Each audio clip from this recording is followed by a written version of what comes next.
देवादिदेव ब्रह्मा श्री आदिनाथ भगवान की, देवादिदेव श्री पार्श्वनाथ भगवान की, आचार्य प्रवर श्रीमान तुंग स्वामी महाराज के, संत शिरोमणि आचार्य भगवान गुरुदेव श्री विद्यासागर जी महाराज की। मन्येवरं हरिहरादय एव दृष्टा, दृष्टेषु येषु हृदयं त्वयि तोषमेति। किं वीक्षितेन भवता भुवि येन नान्यः, कश्चिन्मनो हरति नाथ भवान्तरेऽपि। इसका अर्थ हो गया। अंतिम दो चरणों का अर्थ बाकी है। किं वीक्षितेन भवता भुवि येन नान्यः, कश्चित् मनो हरति नाथ भवान्तरेऽपि। अर्थात किम वीक्षितेन, वीक्षितेन का अर्थ होता है देखा गया हो, दृष्टिगोचर हो। किसे? भवता, आपको। भुवि का अर्थ हुआ इस पृथ्वी लोक में। इस पृथ्वी लोक में जो आप लोगों को, आपको देख लेता है, न अन्य कोई भी ऐसा नहीं होता है जिसके द्वारा कश्चित, कोई भी ऐसा नहीं, मनोहरति, हमारे मन का हरण कर ले। कब की बात की जा रही है? भवांतरे अपि, इसी भव में नहीं, अगले भव में भी ऐसा कोई जीव नहीं मिलेगा जो हमारे मन का हरण कर ले। यानी हमारे मन को हरने वाले कोई मिले हैं तो प्रभु आप ही मिले हैं। आपके अलावा कोई भी ऐसा नहीं है जिनके पास आकर के हमारा मन कहीं और ही चला जाए। मनोहर शब्द का प्रयोग होता है ना साहित्य में। ये दृश्य बहुत मनोहर है। तो मनोहर का अर्थ क्या होता है? रमणीय, अच्छा लगने वाला, मन को हरण करने वाला। तो क्या हमारा मन गायब हो जाता है? मन हर लेता है कोई तो क्या मन कहीं और चला जाता है? खो जाता है। उसके अलावा इसे और कोई नजर आता ही नहीं है।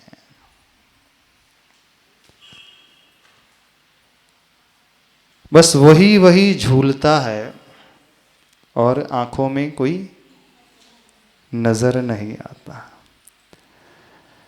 यहाँ कहा गया है, मैंने इस दुनिया में सबको देखा, अन्य को देखा, और जब मैं आपके पास आया प्रभु, तो अब अन्य कोई ऐसे रहे ही नहीं कि मेरी दृष्टि रोक सके, मेरे चित्त को वो हर सके। ऐसा कब संभव होता है? जब इनमें और उनमें बहुत अंतर होता है, जमीन आसमान का अंतर होता है। ऐसी बात जब हमारे हृदय में पैदा होने लगे, ऐसी तृप्ति जब हमारे मन में पैदा होने लगे, प्रभु के पास आकर के व्यक्ति और कहीं जाने की चाह रखे ही ना। ऐसा होता है। हाँ? और विशेष बात यहाँ पर आचार्य प्रवर कह रहे हैं, इसी भव में नहीं, भवांतरे अपि, पर जन्म में भी, दूसरे जन्म में भी, यानी दूसरे जन्म में भी वह जीव सिर्फ आपको ही चाहेगा, आपको ही मानेगा, उसकी श्रद्धा सिर्फ आप पर ही रहेगी और किसी पर नहीं होगी। ऐसा कब होता है जानते हैं? उसकी श्रद्धा छूटती नहीं है। कब श्रद्धा नहीं छूटती है? हाँ, जो यहाँ पे श्रद्धा पैदा करता है, दूसरी गति में जाते ही कई बार ऐसा हो जाता है कि उसकी श्रद्धा बदल जाती है। दूसरी संगति मिलते ही उसकी श्रद्धा बदल जाती है। क्षेत्र परिवर्तन होते ही श्रद्धा में परिवर्तन हो जाता है। द्रव्य परिवर्तन होते ही श्रद्धा में परिवर्तन हो जाता है। काल परिवर्तन होते ही श्रद्धा में परिवर्तन हो जाता है। और भाव परिवर्तन होते ही श्रद्धा में परिवर्तन हो जाता है। यानी द्रव्य, क्षेत्र, काल और भाव, जब ये चारों बदलते हैं तो इस व्यक्ति की श्रद्धा भी बदल जाती है। श्रद्धा का अर्थ सम्यक दर्शन। किसका सम्यक दर्शन नहीं छूटता है? क्षायिक सम्यक दृष्टि जो हो जाता है ना, उसका सम्यक दर्शन कभी नहीं छूटता। वो इस गति से दूसरी गति में भी चले जाए तो भी नहीं छूटेगा। यहां तक कि नरक भी चले जाए तो भी नहीं छूटेगा। स्वर्ग में मनुष्य गति में भी चले जाए और पशु गति में भी चले जाए तो भी नहीं छूटेगा। वो क्षायिक सम्यक दर्शन कब प्राप्त होता है? किसे प्राप्त होता है? किसके पास? केवली श्रुत केवली तीर्थंकर के पाद मूल में। वह भी मनुष्य ही उसे पैदा कर सकता है। उसमें भी वज्र उत्तम सहनन वाला जीव ही उसे प्राप्त कर सकता है। और जिसे उत्तम सहनन नहीं होते हैं वो प्राप्त नहीं कर सकता है। यानी पुरुष ही उसे प्राप्त कर सकता है, स्त्री प्राप्त नहीं कर सकती है। पुरुषों में भी वही पुरुष जो प्रभु के पास आकर ऐसी विशुद्धि बढ़ाता है, ऐसी विशुद्धि बढ़ा लेता है कि अनादिकाल से जो मिथ्यात्व कर्म चला आ रहा था वह नष्ट हो जाता है। नहीं, ऐसे परिणाम भक्ति से समझना। भगवान हमारे लिए कितने बड़े निमित्त साबित हो जाते हैं। जो लोग ये कहते हैं एक द्रव्य दूसरे द्रव्य का कुछ नहीं कर सकता, सब कुछ हमारे ही उपादान पर आधारित है, दूसरा हमें कुछ भी न दे सकता है न ले सकता है, क्या क्षायिक सम्यक दर्शन अपने आप पैदा हो सकता है? हम कितनी भी विशुद्धि बढ़ा लें, पैदा हो सकता है? हो ही नहीं सकता। क्षायिक सम्यक दर्शन को प्राप्त करने के लिए केवली भगवान का पादमूल आवश्यक है। यानी बिना उन निमित्त के वो विशुद्धि पैदा ही नहीं हो सकती। नो डाउट विशुद्धि हमारी अपनी है, भाव हमारे अपने हैं, लेकिन उस विशुद्धि को पैदा करने में तीर्थंकर भगवान निमित्त बन रहे हैं। यदि वे केवली तीर्थंकर ना मिले हम नहीं प्राप्त कर सकते। कोई कितनी भी विशुद्ध परिणाम पैदा कर ले, कितना भी त्याग कर ले, कितना भी कुछ कर ले, वो पैदा कर ही नहीं सकता। यहाँ पर जो बात कही जा रही भवांतरे अपि, हाँ महाराज सहनन आवश्यक नहीं है लेकिन क्षायक सम्यक दृष्टि के लिए। हाँ, उत्तम सहनन वाला कर्मकांड पढ़ लेना, उसमें आता है। लेकिन मेरे राजा श्रेणी को क्षायक सम्यक दर्शन था। हाँ, तो क्या हो गया? तो पुरुष है, उत्तम सहनन वाला जीव है, तभी तो 7वें नरक की आयु का आश्रय किया था राजा श्रेणिक ने। 7वां नरक कौन जाता है? वज्र वृषभ नाराज सहनन वाला ही 7वें नरक जा सकता है, और कोई हीन सहनन वाला 7वें नरक की आयु को बांध ही नहीं सकता है। समझ रहे हो? नहीं सर? हाँ हाँ, आवाज़ नहीं आ रही, मैं थोड़ा बोलना माइक से बोल। क्या बोल रहे हो? क्या डाउट है आपके? पूछ लो। समझो, यहां पर बड़ी गजब की बात आचार्य प्रवर मानतुंग स्वामी जी कह रहे हैं श्लोक में। सबसे बड़ी विशेष बात इस 21वें श्लोक में जो आई है, कश्चिन मनो न हरति हीनात् भवांतरे अपि। कौन सा विशेषण आया? भवांतरे अपि, यानी अन्य भव में भी, दूसरे भव में भी आपको छोड़ करके हमारा मन कोई और हर नहीं सकता। यानी इन तीर्थंकर भगवान के पास आकर के वो इतना विशुद्ध हो जाता है, इतनी गहरी लगन उसको हो जाती है कि उसका सम्यक दर्शन अगले भाव में भी छूटेगा नहीं, छूटेगा नहीं सम्यक दर्शन। क्योंकि बिना श्रद्धा के भक्ति कभी नहीं होती है। भक्ति होती ही तब है जब भीतर श्रद्धा होती है। इस बात को लेकर के चलना। यदि मन में श्रद्धा नहीं है आपका, आपके मन में किसी के प्रति समर्पण नहीं है, तो आप झुक नहीं सकते, नहीं झुक पाओगे। भगवान तो छोड़ दो, आपके घर के अपने बड़े भी हो ना, जिनसे आपकी नहीं बनती है, सास हो ससुर हो, अच्छे मन से चरण छू लेते हो उनके। तो बहुएं उनसे पूछ रहे हैं, छूना पड़ता है वो बात अलग है, आने जाने में कभी कभार वो तो ढोंग है अलग से, वो दिखावा होता है। हम अंदर से चरण छूने की बात कर रहे हैं, मन से चरण छूने की बात कर रहे हैं।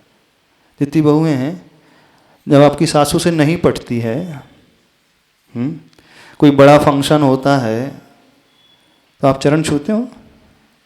कहीं जाना हो बहुत वर्षों के बाद, अब तो प्रथा ही खत्म हो गई, अब प्रथा ही नहीं रह गई,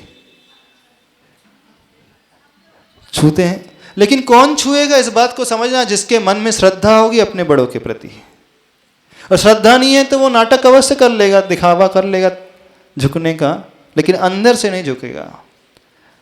जब बात अंदर से झुकने की है, अंदर से विनय की है, अंदर से समर्पण की है, कब होती है? श्रद्धा के बिना हो ही नहीं सकता। कभी भी भक्ति श्रद्धा के बिना हो ही नहीं सकती। और आचार्य भगवान कह रहे हैं अगले भव में भी वो आप ही के पास आएगा प्रभु, अन्य जगह उसका मन लगेगा ही नहीं। कितनी बड़ी बात है, कितनी बड़ी बात कह रहे हैं। कैसे संभव होता है कि हम भगवान को छोड़कर किसी और को चाहें ही ना?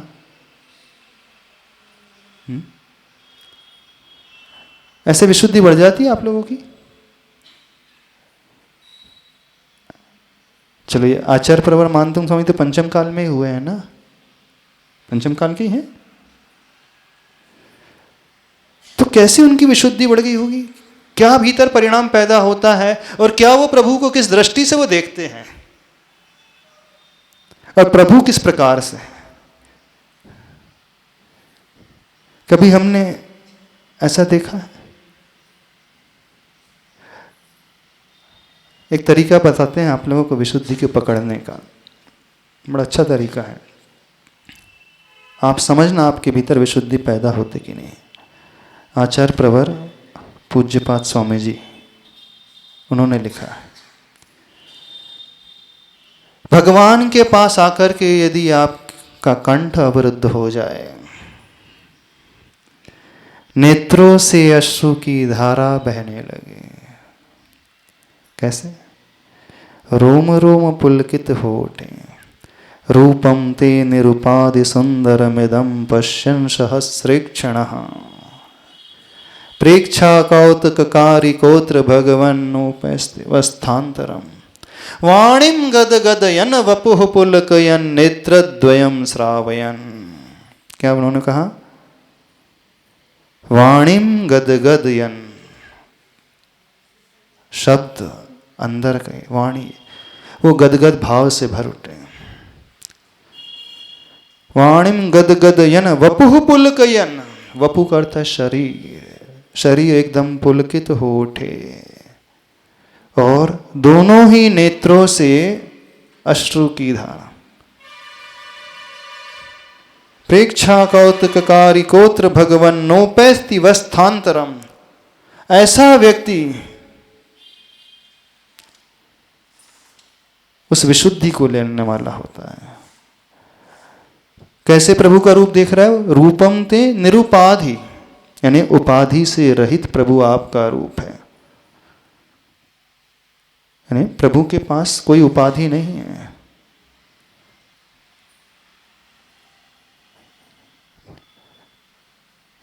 सहस्त्र नेत्रों से वो देख रहा है। पश्यन सहस्त्र ईक्षण। वीतरागी प्रभु कैसे होते? आदिनाथ भगवान कैसे हैं? उपाधि से रहित हैं। मन की उपाधि से भी रहित है, शरीर की उपाधि से भी रहित है। शरीर में कुछ नहीं है, कोई अस्त्र वस्त्र कुछ भी वस्त्र नहीं है, शस्त्र नहीं है। निर्ग्रंथ रूप, परिग्रह से रहित। और मन में भी कोई विकल्प नहीं है। कैसे देखना? 1000 नेत्रों को बना करके प्रभु को देखना। और जब देख रहा है तो उसके भीतर क्या घटे? क्या घटे? वाणीम गदगदयन। आपका कंठ एक गदगद भाव से भर उठे भक्ति करते समय। आपका रोम रोम पुलकित हो उठे और दोनों आंखों से आंसू की धारा। कभी ऐसा आप लोगों के साथ हो जब आप प्रभु के पास आए हों, आंखों में आंसू की धारा? कितनों के साथ ऐसा हुआ? आपका रोम रोम पुलकित हो उठा, रोमांच खड़े हो गए और आप कुछ कहना चाह रहे हो भगवान से, शब्द नहीं फूट रहे हैं। कब होता है ऐसा? होता है कभी? हाँ, संसार में कब होता है ऐसा? संसार में कब होता है ऐसा? देखो आचार्य भगवान ने यहां तो इफेक्ट बताया है। यानी जो उस विशुद्ध परिणाम को लिए हुए जीव होगा, प्रभु की भक्ति करने वाला वो जीव होगा, उसके शरीर में क्या रिएक्शन हो गए उससे बताया है। जिसके भीतर विशुद्धि होगी तो उसकी दोनों आंखों से आंसू बहते रहेंगे, उसका रोम रोम रोमांचित रहेगा और कंठ आह्लाद से भरा हुआ होगा। ये रिएक्शन उसके बाहर से नजर आएगा। लेकिन ये रिएक्शन पैदा क्यों होता है, कब होता है, अब उसे पकड़ना। लिखा गया है ऐसा होना चाहिए विशुद्धि में। तो आपकी आंखों से कभी आंसू आए हैं? हाँ हाँ, आंसू आए हैं? हाँ, आंसू तो आते हैं। हाँ, उधर साइड से आंसू तो आते हैं। अपने दुखों को देख करके आंसू आते हैं। जब परेशान हो जाते हो ना तो तब आते हो रोने भगवान के पास। बड़ा कष्ट में हो प्रभु, दुख है कि दूर ही नहीं हो रहा है, तब रोते हो आप। हाँ, तब भगवान के सामने रोने वाले बहुत मिल जाएंगे। कब रोते हैं?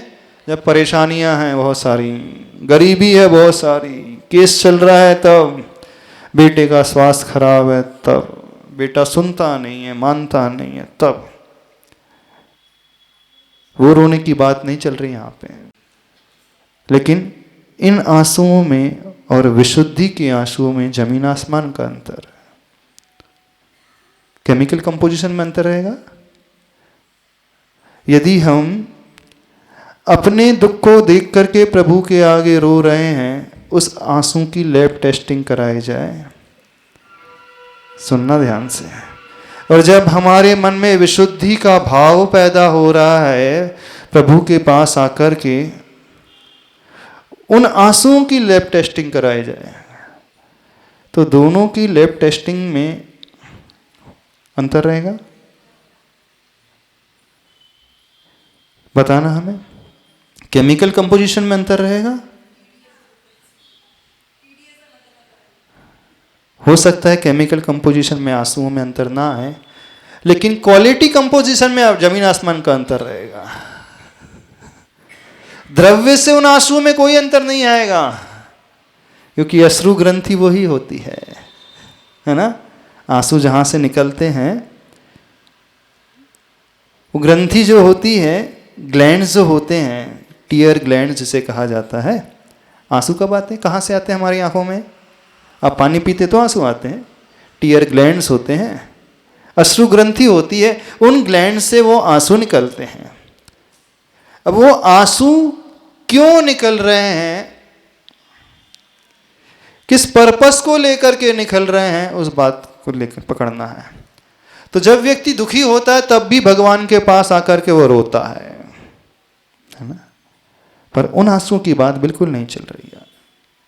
कौन से आंसुओं की बात चल रही है देखना, यहां पर आचार्य भगवान ने जो विशेषण प्रयोग किया श्लोक में, भवांतरे अपि कश्चित मनो न हरति नाथ, ऐसा कोई नहीं संसार में जो मेरे मन को हरण कर ले आपके अलावा। ये तभी संभव होगा जब उसकी विशुद्धि इतनी गहरी होगी प्रभु के पास आने के पश्चात। और वो विशुद्धि कब पैदा होगी, इसका तरीका कौन सा है?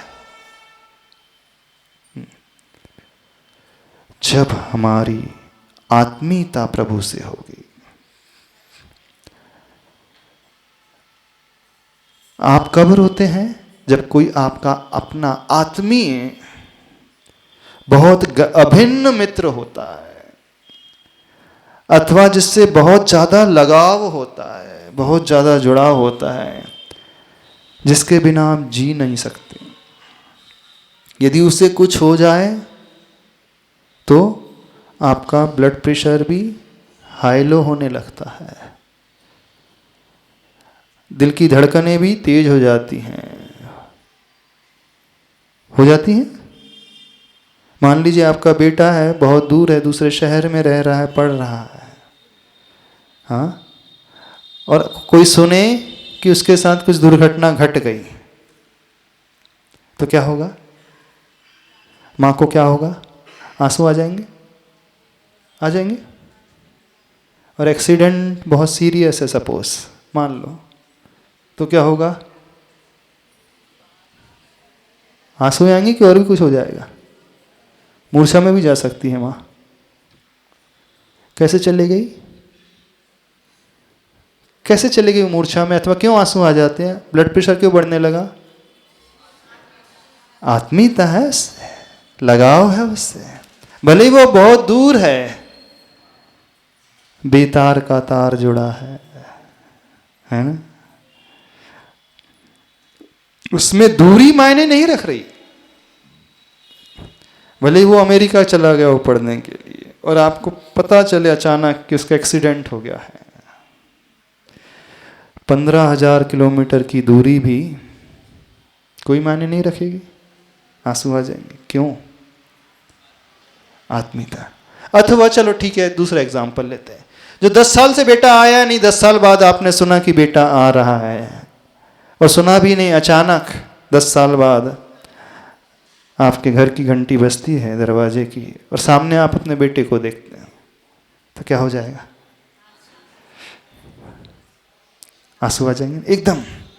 क्यों?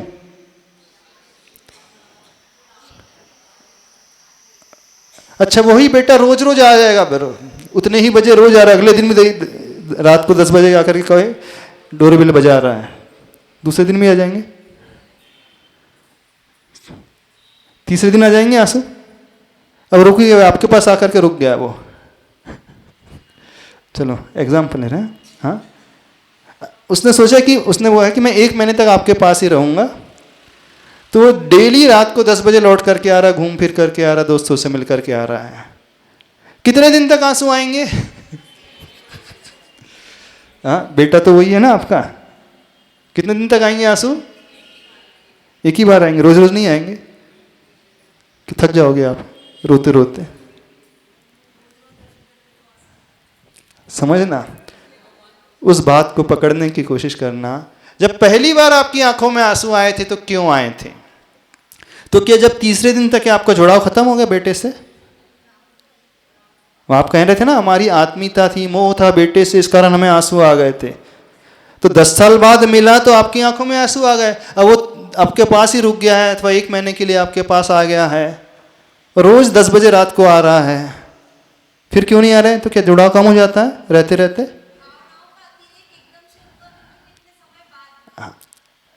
बात पकड़ना। आपके मन में बहुत तीव्र इंतजार था, कब मिलेगा बेटा, बहुत समय हो गया, बेटा मिल ही नहीं रहा है, दिख ही नहीं रहा है, बात ही नहीं कर रहा है, कितना समय हो गया। यानी आप तीव्र इंतजार कर रहे थे, कब आएगा कब आएगा कब आएगा, ऐसे होता है ना। और जब तीव्र लगन के बाद, तीव्र इंतजार के बाद ऑल ऑफ सडन वो प्रकट हो जाता है तो कंट्रोल नहीं रहता अपने ऊपर, नहीं रहता। मात्र आत्मीयता से आंसू आ जाए, मात्र मोह से आंसू आ जाए, नहीं, वह तीव्र भावना जब तक पैदा नहीं होगी तब तक वो आंसू आएंगे ही नहीं। अब यहां पे कह रहे हैं वाणीम गद गदयन वपुः पुलकयन नेत्रद्वयम श्रावयन, तीन चीज कह रहे हैं आचार्य भगवान। वाणीम गद गदयन, वपुः पुलकित, और दोनों आंखों में आंसू, यानी अंदर ही अंदर ये भावना, प्रभु कब मिलेंगे, प्रभु के दर्शन कब होंगे, कितना समय बीत गया है मुझे तो दर्शन ही नहीं हो पा रहे हैं, कितना अधिक काल चला गया है मैं प्रभु की भक्ति ही नहीं कर पा रहा हूं। यानी अंदर की जो लगन पैदा होती है ना, तब वो रोमांचित शरीर होता है, तब हमारा कंठ अवरुद्ध हो जाता है। और जिसके जीवन में एक बार भी ऐसी घटना घट गई तो समझना उस दिन का पुण्य उसका सबसे बड़ा पुण्य होता है, उस दिन की कमाई उसकी सबसे बड़ी कमाई रहेगी। वो कमाई एक तरफ, सारी जिंदगी की कमाई एक तरफ, एक दिन की कमाई भारी पड़ जाएगी आपके जिंदगी भर की कमाई पे। वो पुण्य इतना क्वालिटी वाला रहेगा, इतना प्रशस्त अनुभाग को लिए हुए होगा कि सारे पुण्य पर वो भारी पड़ जाएगा। जब ऐसा परिणाम जागृत होता है तो वो व्यक्ति प्रभु को कभी छोड़ नहीं सकता। ऐसा व्यक्ति ही भवांतर में उन्हीं के पास जाएगा, उन्हीं को ढूंढेगा, उन्हीं को खोजेगा, उनके बिना वो जी नहीं पाएगा, यानी उसे तृप्ति ही नहीं होगी कभी। अब बताना कितने लोगों के साथ ऐसा हुआ है जब प्रभु के पास आते हो कभी रोए नहीं प्रभु, कभी आंसू नहीं बना, सब भूल गए, सुध बुध खो बैठे हो, आपको खुद ही याद नहीं आप कहाँ हो, कब से हो। स्वयं का कंट्रोल स्वयं पर नहीं रहता है, तब अतिशय घटित होते हैं जीवन में। इतिहास उठा करके देखो, वर्तमान युग की घटनाएं को उठा करके देखो, जिस भक्त के साथ भी अतिशय घटित हुआ है वो तभी घटित हुआ है,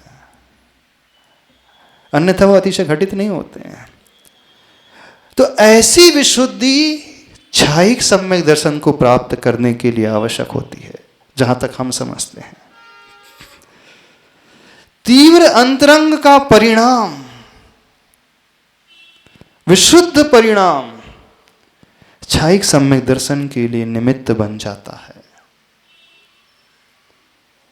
और वह परिणाम उन केवली भगवान के समक्ष तीर्थंकर भगवान के चार पाद मूल में पैदा होता है। ठीक है, अभी वर्तमान में छायिक सम्यक दर्शन न हो, लेकिन इन प्रभु के पास आकर के, आदिनाथ प्रभु के पास आकर के मंदिर में जब इन्हें हम देखते हैं, ऐसा होता है कि हम देखते ही रह जाएं, हमें और कुछ नजर ना आए और कोई नजर ना आए। अभी तो आपको भगवान नजर नहीं आ रहा है, ये लोग नजर आ रहे होंगे, है ना, डिस्ट्रैक्शन हो गया। यानी कितनी कम विशुद्धि है, कितनी कम विशुद्धि है। आचार्य भगवान कह रहे हैं कश्चिन मनो न हरति नाथ भवांतरपि। वो भगवान को अगले भव में क्या, भवो भवो तक नहीं भूलेगा, जब तक उसे मुक्ति ना हो जाए प्राप्त, जब तक केवल ज्ञान मोक्ष प्राप्त ना हो जाए तब तक वह भगवान को भूल ही नहीं सकता, छोड़ ही नहीं सकता। ऐसा परिणाम लाना सीखो प्रभु के पास आकर। ये दर्शन दर्शन कहलाता है, ये भक्ति भक्ति कहलाती है। और ये भक्ति उस श्रद्धा के बिना प्रकट ही नहीं होती है। ये परिणाम बिना उपादेय बुद्धि के प्रकट ही नहीं होती है। जो लोग ये कहते हैं हे बुद्धि से भगवान की भक्ति करना चाहिए, हे बुद्धि से भगवान की पूजन करना चाहिए, उन्हें समझना है हे बुद्धि से कभी कुछ नहीं हो सकता है। हे बुद्धि से तो संसार में रहना चाहिए और उपादेय बुद्धि से प्रभु के पास आना चाहिए। संसार के भोग भोगते समय उसमें रुचि नहीं रहना चाहिए। संसार में रहते समय ये भाव आ जाए कि मुझे तो करना पड़ रहा है, और प्रभु के पास आकर उत्साह से प्रसन्न चित्त होकर के आनंद में भर कर के वो भक्ति करे। जब आनंद मिलता है और वो वस्तु छूटती है जिससे आनंद मिल रहा था, तो वियोग जन्य दुख होता है कि नहीं। अब वही बेटा जब आपका लौट करके जाता है, अब देखना, आया था उस दिन आंसू बहे थे, 30 दिन साथ में रहा, अब उसके बाद नॉर्मल हो गए। अब वह घड़ी आ गई कि उसने कहा कि अब कल वापस रिटर्न फ्लाइट से जाना है। अब क्या होगा,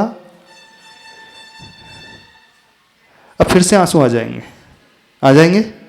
अथवा बेटी की विदा होती है, तब जब आती है तो वो बेटी मायके तब खुशी होती है, जब विदा होती है तो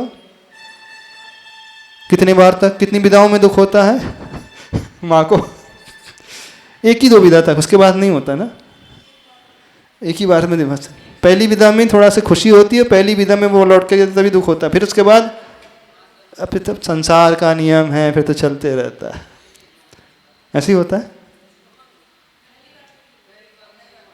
हाँ, चलो संसार की बात को छोड़ दो, अभी तो उदाहरण दे रहे थे, उसमें नहीं अटकना। आपका बार हो रहा है, कितने बार हो रहा है, इसकी बात नहीं कर रहे हैं हम। जो कह रहे उस बात को पकड़ने की कोशिश करो।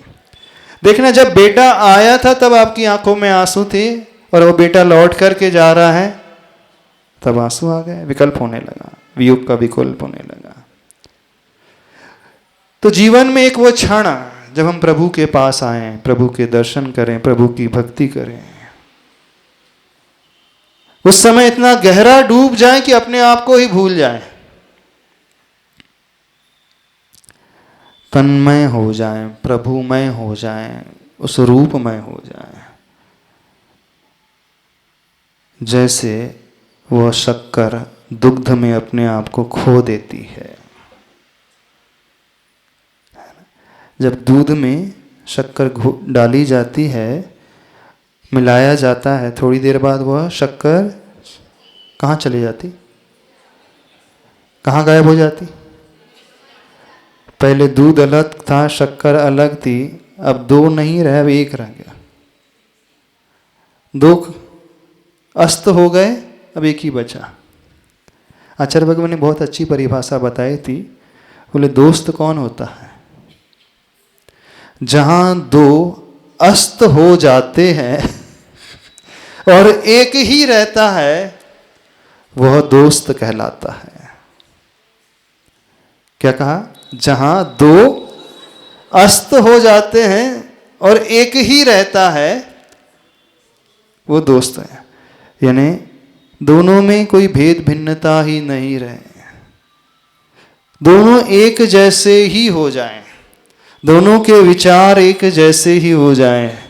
हम यह पहचानने में भूल कर जाएं कि इसने कहा अथवा उसने कहा, दोनों बिल्कुल मिलकर के इतने अच्छे से गहरे अभिन्न होकर के रह रहे हैं। तो प्रभु के पास आकर के कभी अपने आप को खोया है? अब वो जो शक्कर होता ही है, चीनी होती है, वह अपने अस्तित्व को खोती है कि नहीं। अब चीनी नजर आती कहीं पे? नहीं, नजर नहीं आती। वही गिलास जो दूध से भरा हुआ था, वही दूध भरा हुआ गिलास नजर आ रहा है, शक्कर कहाँ चले गई, कहाँ गई बताना? दुग्धमय हो गई। जहां जहां दूध की बूंद है, वहां वह मिठास समाहित हो गई। जब जब हम प्रभु के पास आते हैं, प्रभुमय हो जाते हैं। बहुत एक्सट्रीम बात तो नहीं कर रहा है बहुत ऊंचे लेवल की बात तो नहीं कर रहा है। हाँ, हम अपने आप को बाहर से तो खो ही नहीं सकते, नष्ट नहीं कर सकते, लेकिन अंतरंग से, विचारों से उन जैसे हम हो जाएं तो हम खोते नहीं हैं बल्कि पाते हैं। दुनिया को दिखता है कि शक्कर का अस्तित्व गायब हो गया, शक्कर गायब हो गई, नहीं, गायब नहीं हुई, वह तो दूधमय हो गई। यानी व्यक्ति जब अपने मैं को पूरी तरह भुला देता है, समर्पित कर देता है, उन प्रभु जैसा प्रभु मैं हो जाता है, अपनी सुध बुध खो बैठता है, उसे कुछ ध्यान ही नहीं रहता है, तब वह चरम अवस्था पैदा होती है, एक्सट्रीम अवस्था पैदा होती है विशुद्धि की। तब वह आंखों से अश्रु की धारा, पूरा शरीर का एक एक रोम रोम पुलकित हो जाता है और हमारा कंठ अवरुद्ध हो जाता है। भक्ति में, तीव्र भक्ति में फिर कंठ से कुछ फूटता ही नहीं, निकलता ही नहीं। जहाँ तीव्रता होती है, शब्द बौने हो जाते हैं, वहाँ सिर्फ भाव अकेले रह जाते हैं। वहाँ भावों की भाषा होती है, वहाँ शब्दों की भाषा नहीं होती है।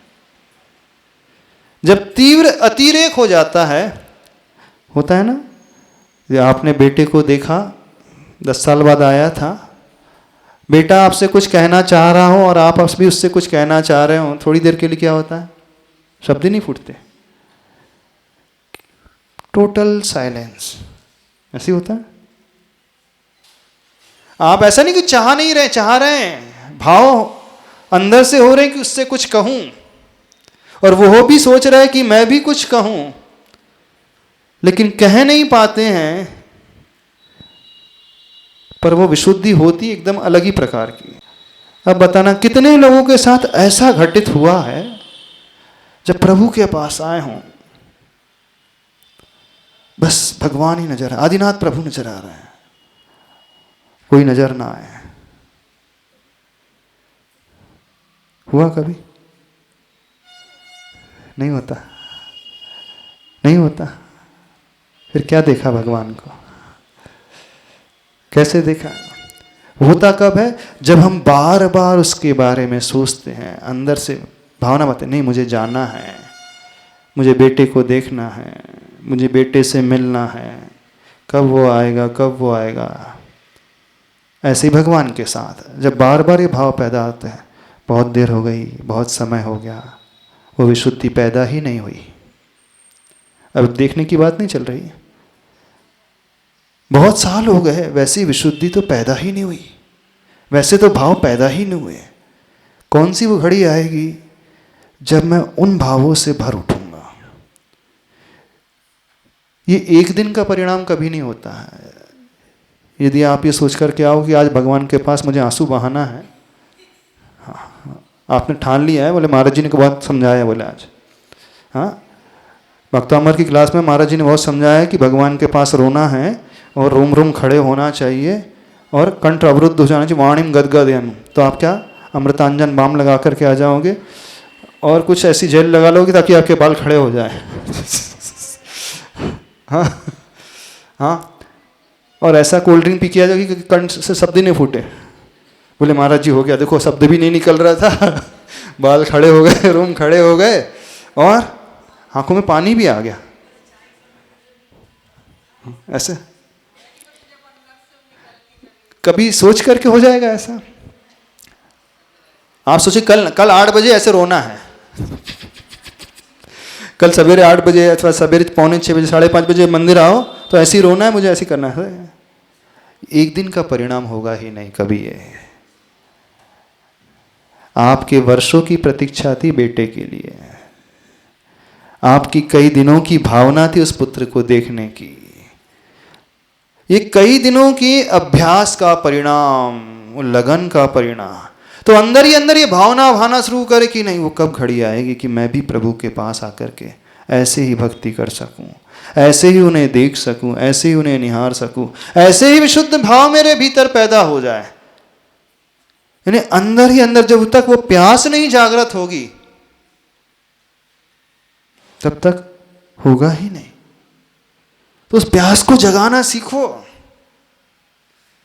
लाना सीखो। यानी वो तड़पन की भावना उनके अभाव में भीतर पैदा होना चाहिए। कैसे तड़पन? मरने वाला जिंदगी चाहता हो जैसे। जब मर रहे हो, ऑक्सीजन चाह रहे हो, कोरोना में 2 साल, अभी 1 साल पहले जब कोरोना आया था ना, सब लोग को तड़पन हो रही थी, बोले ऑक्सीजन कब मिलेगी, कब मिलेगी, सिलेंडर नहीं है, ऑक्सीजन लेवल डाउन हो रहे हैं। ऐसी हो गया था ना, जिसको कोरोना हो गया था क्या हालत हो गई थी। सब जगह ऑक्सीजन की डिमांड, तो ऑक्सीजन की खोज, ऑक्सीजन कब मिले, सिलेंडर मिल तो जाए, कहीं से मिल तो जाए।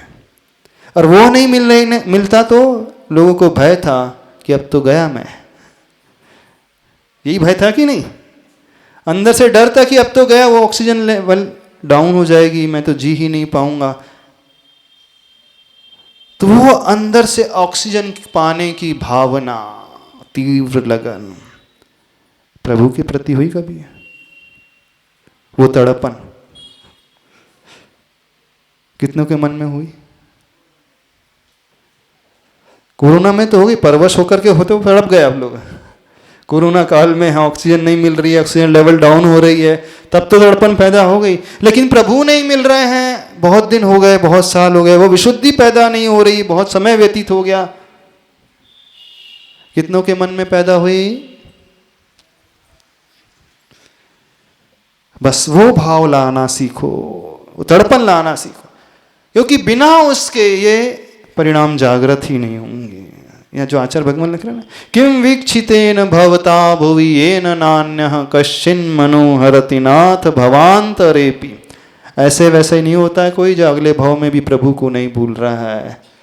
अगले भाव में भी प्रभु ही प्रभु नजर आ रहे हैं। इन वीतरागी प्रभु को छोड़कर, आदिनाथ भगवान को छोड़कर और कहीं वो जा ही नहीं रहा और किसी की चाह ही नहीं है। ऐसे नहीं होता है। आपके मन में तड़पन होती है, पैसों को लेकर के होती है। होती है कि नहीं? नहीं होती। जब पैसा कम पड़ जाता है तब तड़पन होती है कि नहीं? दिन रात आप पैसा पैसा ही सोचते रहते हो, कहाँ से पूर्ण होगा, कहाँ से व्यवस्था होगी, खर्चे बहुत हैं, जिम्मेदारियां बहुत सारी हैं। होता है कि नहीं? ऐसा नहीं कि तड़पन नहीं होती है। अन्य क्षेत्र में, संसार के क्षेत्र में व्यक्ति के भीतर होती है, लेकिन इस क्षेत्र में नहीं होती है। तो समझना अभी बहुत कमजोर भक्ति है, बड़ी कमजोर भक्ति है, बहुत उथली भक्ति है। अभी तो प्रभु के आगे आकर रोना सीखा ही नहीं, देखना सीखा ही नहीं, भक्ति करना सीखा ही नहीं। एक प्रश्न आपसे पूछ लेते हैं, बेटे से प्रेम करना किसने सिखाया आपको? कौन सी कोचिंग क्लास ज्वाइन की थी? हाँ, कौन से शास्त्र में लिखा था? कौन सी बुक को पढ़ करके आपने सीखा? अथवा कोई मेडिसिन खाई आपने कि बेटे के लिए वो तड़पन पैदा करना है? किया किसी ने? हाँ, पढ़ा लिखा ना भी हो वो तो भी उससे हो जाती है, उस माँ को हो जाती कि नहीं? मोह, हाँ, अनादिकाल का संस्कार है मोह। वो राग पुत्र से, संतान से राग, वैसा प्रशस्त राग प्रभु से करो। तो जो ये कहते हैं ना, हे बुद्धि से भक्ति करना, उनसे कहना है, हे बुद्धि से तो ढोंग के अलावा कुछ नहीं होता है, नाटक के अलावा कुछ नहीं होता है। उसमें तो और मायाचारी का दोष लग जाता है। ये जो विशुद्धि की बात यहाँ पर कही जा रही है भक्ति में, वो प्रशस्त अनुराग प्रभु के प्रति होना चाहिए। बिना उसके संभव ही नहीं है। भक्ति में अध्यात्म को मत प्रवेश करो कभी भी। हाँ बोलो।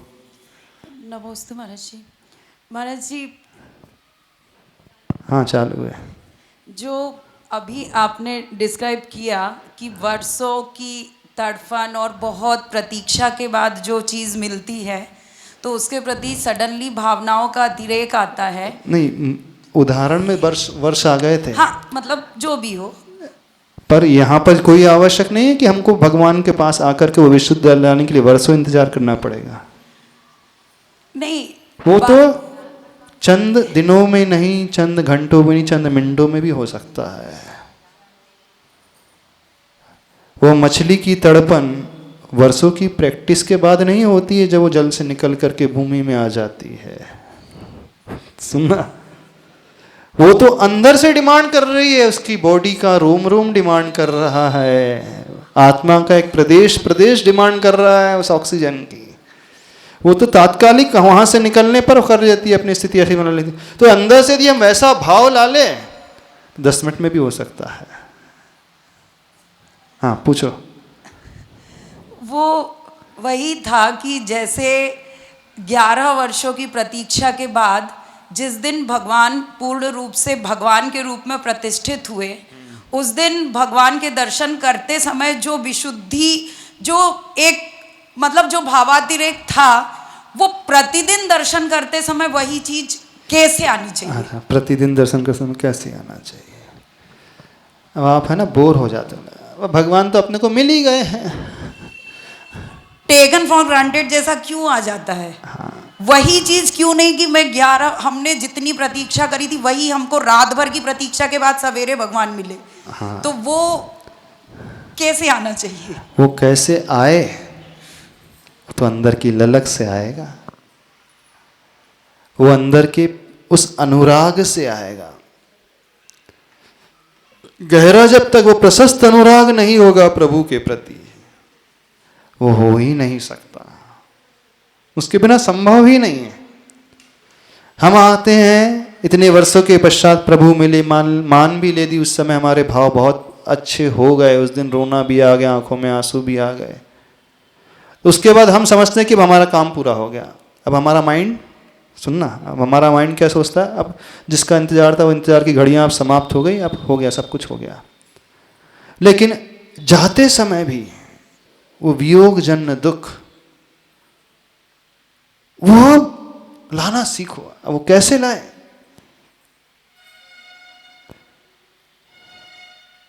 बता दे कैसे आ जाएगा? ठीक है, वो बेटा आ गया है,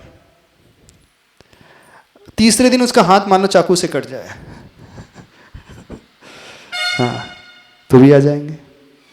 अथवा 10 दिन बाद, अब 10 दिन साथ में रह रहा है, अब 10 दिन बाद, अब बेटा जा नहीं रहा 10 दिन, अगले 20 दिन नहीं जा रहा, अब हाथ चाकू से कट गया, ब्लीडिंग होने लगी बहुत ज़्यादा, तो भी आ जाएगा।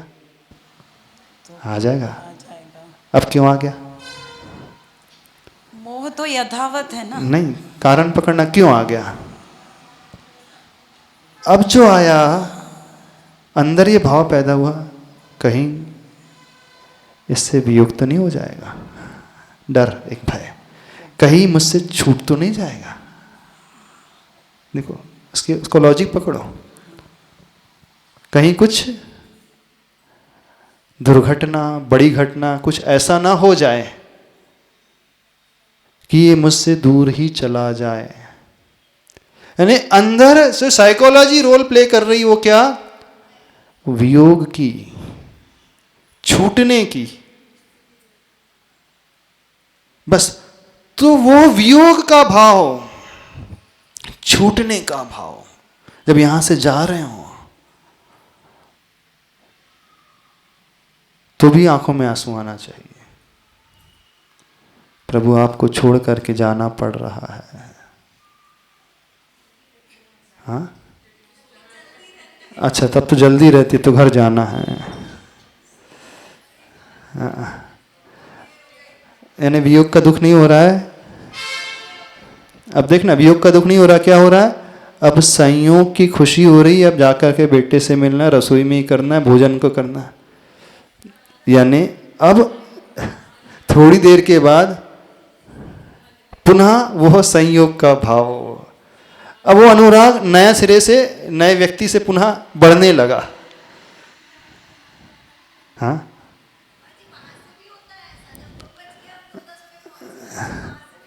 नहीं जाना पड़ेगा, नो डाउट। हम नहीं कह रहे कि व्यक्ति यहीं पर घर बसा ले मंदिर में ही, क्योंकि गृहस्थी बसाई है तो उसे उसकी जिम्मेदारियां भी हैं, निभाना है, वो भी पूरी करना है।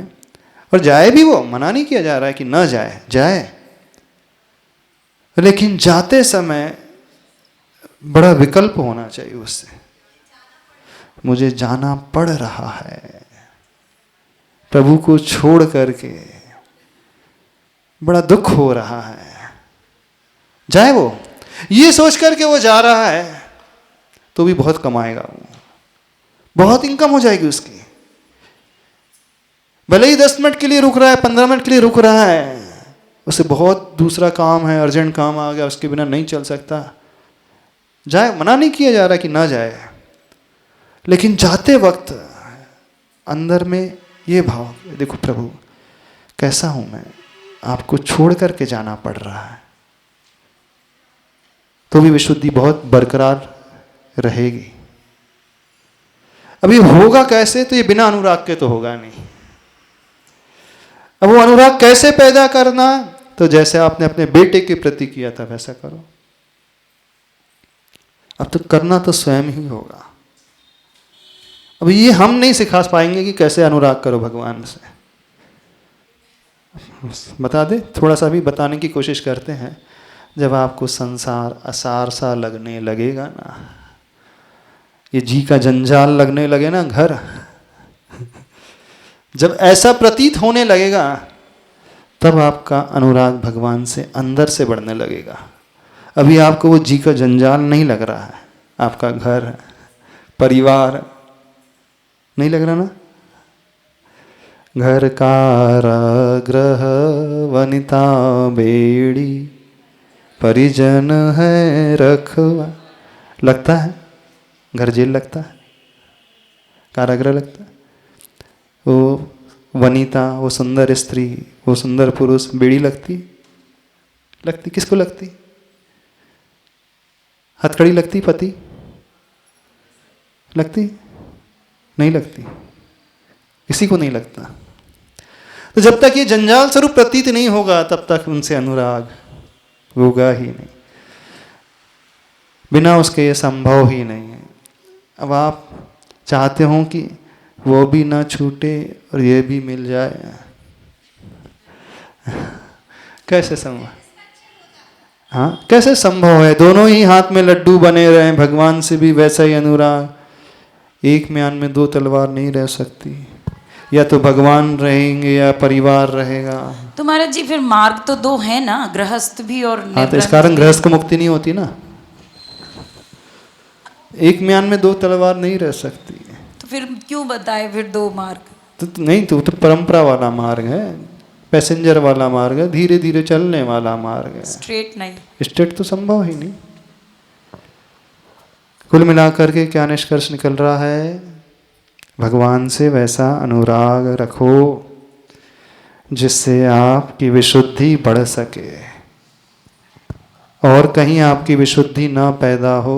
प्रभु इतने उत्कृष्ट आपको लगने लगे, आपको वियोगजन दुख होने लगे, तब कहीं जाकर के आगामी भव में आपके मन में आकांक्षा बनी रहेगी, मुझे यही प्रभु चाहिए, यही आदिनाथ भगवान चाहिए, यही वीतरागी प्रभु चाहिए, इनके अलावा और कोई नहीं, अन्यथा शरणम नास्ति, त्वमेव शरणम मम। कहना बहुत आसान है, आप न जाने कहाँ कहाँ शरण खोजते रहते हो। चलो, श्लोक का अर्थ समझ में आ गया, पूरा हो गया? हाँ, नमस्ते गुरुदेव। एक बार मुनिश्री आए थे, नाम तो याद नहीं है, और यही भक्तांबर की क्लास लगी हुई थी। हाँ, और यही श्लोक चल रहा था, तो उन्होंने सीधा सीधा श्रावकों से पूछा था कि ये बताओ आपके कितने बाप हैं? हाँ, कहाँ कहाँ आप माथा पटकते हो, और मतलब तो आप इसका हाँ, तो इसका उत्तर हम दें? हाँ। अच्छा, यानी वीतरागी प्रभु को छोड़ कर के, इन भगवान को छोड़ कर के आप किसी भगवान के रूप में मानने लगे हों। वीतरागी प्रभु को छोड़ कर के कितने सरागी प्रभु को आप मानने लगे हों। इनके साथ साथ कहाँ माथा टेक रहे हों, ये पूछने का उद्देश्य रहा होगा। हमें ऐसा प्रतीत हो रहा है। इन प्रभु को छोड़ करके किन किन के दरबार में आप भटक रहे होंगे। तो जिसको ऐसा राग हो जाए ना, अब देखना वही पुत्र है, उसके पुत्र की उम्र का दूसरा उसका मित्र हो, तो आपको नहीं लगता अनुराग, उससे नहीं होता है। पड़ोसी के बेटे से नहीं होता है, उसमें रोना नहीं आता है। आता है? नहीं आता ना, किसी को नहीं आता। बस आसान तरीका तो यह है कि जैसे आप अपने बेटे को याद करते हो वैसे भगवान को याद करो। सबसे सरल तरीका जो हमें समझ में आ रहा है। जैसे बेटी का ध्यान रखते वैसे अपने भगवान का ध्यान रखो। जैसे बेटा भूखा रहता है ना, तो आपको भी भूख नहीं लगती है ना? लगती नहीं लगती? वो ना खाए तो निवाला निगला जाता है, नहीं जाता है। तो बस प्रभु को भी वैसे ही ला लो ना, प्रभु को भी अपने बेटे तुल्य बना लो ना। अरे बहुत महान है, इस कारण हमारे बस से बाहर है। हाँ? बहुत महान है ना, बहुत बड़े, इस कारण हमारे बस के नहीं है। हम तो प्रैक्टिकल तरीका बता रहे हैं। जैसा बेटे को चाहते बस भगवान को भी वैसे ही चाहने लोग। चाहो, खूब चाहो। उनकी अनुपस्थिति में रोना धोना हो जाए शुरू, वो ना दिखे, वो ना मिले, वो ना खाए, तो विकल्प मन में होने लगे। ये धर्म ध्यान बड़ा अच्छा धर्म ध्यान। फिर रोज आओगे तो रोज रोगे भगवान के सामने। हाँ, रोज आंसू बहाओगे भगवान के सामने। ऐसी परिणति जब जागृत हो जाती है तब आचार्य भगवान का ये भाव आता है, किम वीक्षितेन भवता भुवियेन नान्यः कश्चिन मनोहरति नाथ भवांतरेपि। यानी इन प्रभु को छोड़ करके ये छोटे मोटे काम वाले जो होते हैं, इनकी ओर न जाकर के सिर्फ इन्हीं मानना, उनसे राग नहीं करना। जो उस योग्य है ही नहीं, उन्हें उतना नहीं, उन्हें तो चाहना ही नहीं। करते तो नहीं हो आप, चाहते तो नहीं हो, नहीं चाहते। ऐसी विशुद्धि जब पैदा होती है तभी वो छायिक सम्यक दर्शन प्राप्त होता है। क्योंकि ये भक्ति बिना श्रद्धा के नहीं होती है, श्रद्धा के साथ ही भक्ति होती है। वो समर्पण, वो पूर्ण समर्पण, ऐसा समर्पण लाना सीखो। हाँ हाँ, पंचम काल में छायिक सम्यक दर्शन नहीं होता है, चतुर्थ काल में ही होता है। पर अपन पंचम काल के योग्य तो विशुद्धि बढ़ा ही सकते हैं। हाँ, उत्कृष्ट विशुद्धि लाना है। हाँ, लेकिन क्षयोपशम और औपशमिक छायक दर्शन तो सम्यक दर्शन हो सकता है। हाँ, वो तो हो सकता है, उसमें कोई बाधा नहीं है। छायक नहीं होगा तो अभी जितना उत्कृष्ट होता है इस भाव में, इस काल में, उतना ही करना है। विशुद्धि तो होती है, तो हो गया होगा हम लोगों को। हाँ, वो सच्चे देवगुरु शास्त्र के ऊपर जैसे इसकी परिभाषा है, आचरण चरणानियोग के अनुसार यदि हम करेंगे तो हो जाएगा। प्रशम संवेग अनुकंपा आस्तिक वाले गुण को लेकर। चलो, समय हो गया। जावाणी के ज्ञान से सूझे लोकालोक, सोवाणी मस्तक धर्म सदा देतु।